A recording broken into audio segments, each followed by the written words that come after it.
We've already discussed why it is beneficial to look beyond our own individual experiences when we need to make decisions that impact other people, as educators do all the time. We've talked generally about how we go from what we call research to what we call knowledge, but we're better advocates for research if we understand why it can be such a good source of knowledge. Let's summarize those characteristics here. First, research aims to be representative. When we make decisions based on just the folks we know, we have no idea how similar those people or those circumstances are to other people or other circumstances. Social science research aims to study a sample of people that is representative of the broader population. This allows idiosyncrasies to cancel out so that we can see what is average. Logistically, this is rather difficult to do, and we will see later that this is often a place where actual research falls short of the ideal. But at the very least, research usually involves larger numbers of people than you yourself know. And the more people we look at, the closer we will come to an accurate average. Second, research is controlled. In real life, it's often impossible to determine why something happened the way it did. There are just too many factors going on all at once. We have no way to tell what was important and what was just coincident. Research studies phenomenon under more controlled circumstances by eliminating some of those influences from the equation. Without this noise, we can more clearly identify the impacts of specific conditions. Third, research aims to be objective.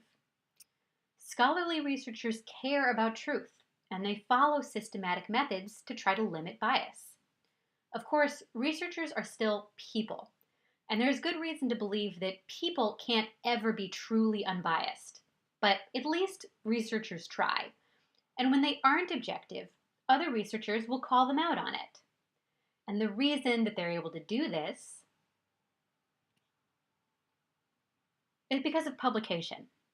Researchers publish their work in sources specifically intended for scientific research. In most of these sources, the details of the research are reviewed by other researchers before they're published. This is called peer review. The peer review process usually means that research that is low quality, because it's poorly controlled or it's not objective, for example, is rejected. That's how it's supposed to work, but again, researchers are people. In fact, there are currently some major issues in the world of scientific publication, and we'll get to that in a minute.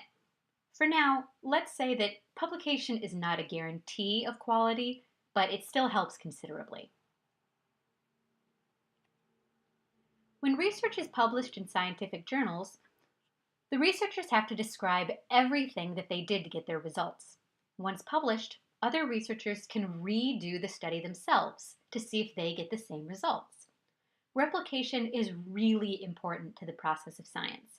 It's possible to find just about anything one time, but when different researchers in different circumstances keep finding the same thing, it increases our confidence that the results aren't just a fluke. Replication is actually the cornerstone of scientific research, but unfortunately, it's been a bit underappreciated until recently. Maybe you've heard that science, and particularly psychology, is experiencing what's been called a replication crisis. This is not, I repeat, is not a reason to just dismiss research. The 5 advantages that we just discussed are still largely true and make research a special and valuable source of evidence. However, we will be better consumers of research if we understand what's happening. So on the next page, you will read a comic that does an excellent job of explaining the replication crisis.